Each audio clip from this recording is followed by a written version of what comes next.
ሰሞኑን እንግዲህ የአዶናይን ገጽ ለማዘጋት የቴሌግራም ገጾችን በመክፈት በፌስቡክ፣ በዩቲዩብ ኢቭን በቲክቶክ ማለት ነው ሎቢ ሲያደርጉ የነበሩ ንቅናቄ ሲፈጥሩ የነበሩ በጣም ብዙ ሰዎችን ተመልክተናል። እነሱንም እንግዲህ እኛም ባልተለመደ መልኩ እንግዲህ ግብ ውስጥ ገብተን ማለት ነው ከወዲያ ወዲህ ማለት ነው የተወራወርን ያለ ነው እና አሁን ትንሽ ጋብ ወደ ማለት ቢመጣም ነገሮችን ቢያንስ ዲፌንድ ለማድረግ እየጣርን ያለ ነው እና እሱን ነገር ካየው በኋላ በጣም ቆየት ያለ ነው የአንድ ያነበብኩት ነገር ትዝ አለኝ እና ዛሬ እስቲ ስለሱ ትንሽ ለምን አላጋራቸውም ብዬ ትንሽ ነበብ አድርጌ መጣሁ ማለት ነው። እና ይሄ ታሪክ በነገራችን ላይ ማለት ነው አሁን የምነግራቸው ታሪክ የተከሰተው ኢየሱስ ክርስቶስ ከመወለዱ ከ350 ዓመት በፊት እንግዲህ በ356 ዓመተ ዓለም የተከሰተ ክስተት ነው።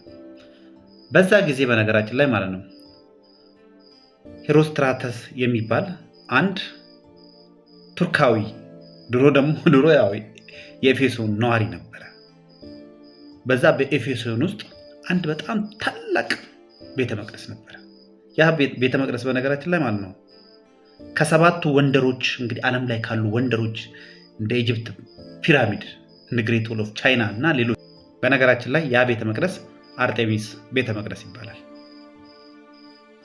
እና በዛ ቀን ይሄ የተረገመ ሄሮስትራተስ የሚባለው ግለሰብ እዛ ቤተክርስቲያን ተጠቃሚ ነው እና ያቃጥለዋል ማለት ነው።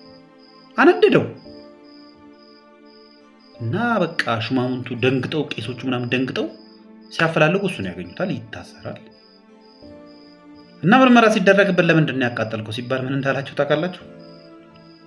በዚህ ቤተክርስቲያን ታሪክ ውስጥ የኔ ስም እንዲጠቀስ ስለምፈልግ ነው የሚል ምላሽ ሰጣቸው ማለት ነው። በታሪክ ውስጥ የሱ ስም እንዲካተት ዋን ኦፍ ዘ ወንደር ኦፍ ዘ ወርልድ የሆነውን አቃጠለው ማለት ነው። አይገርምም?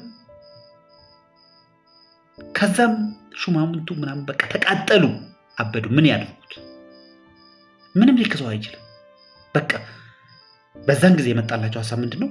በዚች ቤተ መቅደስ ታሪክ ውስጥ የሱ ስም መጠቀስ የለበትም የሚል አቋም ያዙ ማለት ነው። እና ምንም ነገር እንዳይጻፍ ተደረገ ማለት ነው። ማለት አንዳንዴ ክፉ ሰዎችን የሚደግፉ ሰዎች አይጠፉም። ዳምናቲዮ የሚባል አንድ ደግሞ ጸሐፊ አለና ያንን ክስተት ድብን አድርጓል። ጻፉ። ያ ጽሁፍ በነገራችን ላይ ዳምናቲዮ ሜሞሪ ነው የሚባለው። እንግዲህ አስቡት ከ2400 ዓመት በኋላ ነው ዛሬ እዚህ ጋር እያወራሁት ትምህርት ከሆነ ብዬ ማለት ነው። ምን ያህል እንደሚያቃጥል አስቡት። ታላቁን ቤተ መቅደስ አቃጥለው። በጣም ብዙ እንዲህ ቤተ መቅደሳቸውን የሚያቃጥሉ ሰዎች ማለት አጠገባቸዋል። ለራሳቸው እውቅና፣ ለራሳቸው ኢጎ ብለው ቤተ መቅደሳቸውን የሚያቃጥሉ ሰዎች አሉ። ሄሮስትራተስ ፌም ይባላል። በነገራችን ላይ እንዲህ በእንደዚህ አይነት መንገድ የሚገኝ እውቅና ሄሮስትራተስ ፌም ይባላል። እና እንደዚህ አይነት ጨካኝ ሰዎች፣ ግብዞች መዋጋት መጀመር አለብን። ሲሪየስሊ ማለት ነው።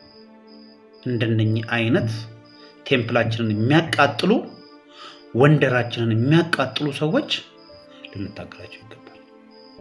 ሲሪየስሊ የሆነ ስትራቴጂ መውጣት አለበት። ካለበለዚያ ማለት ነው ፊት ለፊት ላይ የምናውቃቸውም ዛሬ በአዶናይ የተጀመረ ነገ ባርኮት፣ ከነገ ወዲያ ማስተራብነት፣ ከዛም በኋላ እያለ ይቀጥላል። ኢቭን አሁን የመለመሏቸው መልማዮቹን ራሱ ነገ ያ ሰይፍ ይበላቸዋል። ስለዚህ እነኝህን ሄሮስትራተሶች ቢያንስ ከዚህ ከሶሻል ሚዲያ ላይ ማጽዳት መቻል አለብን።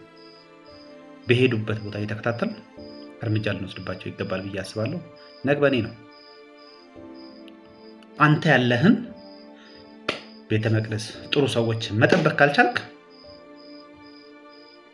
የእነሱ ታሪክ ገኖ ይወጣል። ከብዙ ዘመን በኋላ ስለነሱ ነው የሚወራው ማለት ነው። ምናልባት ታዋቂዎቹ ሰው ሄሮስትራተሶች ይሆናሉ ማለት ነው። እና የሆነ ስትራቴጂ እንደ ግሩፕ እነኚህ ሰዎች እየጠበቅን እንክርዳዱን ከስንዴው እንደሚለየው ሁሉ እየመረጥ ቦታቸው ላይ ማስቀመጥ መቻል አለብን ብዬ አስባለሁ። ቲዎሪያቸው ይቀጥላል። አዳዲስ የሚፈጥሩት ነገር ታሪክ ይቀጥላል። ስለዚህ እነሱ ሄረትራተሶች ናቸው እና እነሱን ማስወገድ መቻል አለብን ብዬ አስባለሁ። ለማንኛውም ስላዳመጣችሁን አመሰግናለሁ።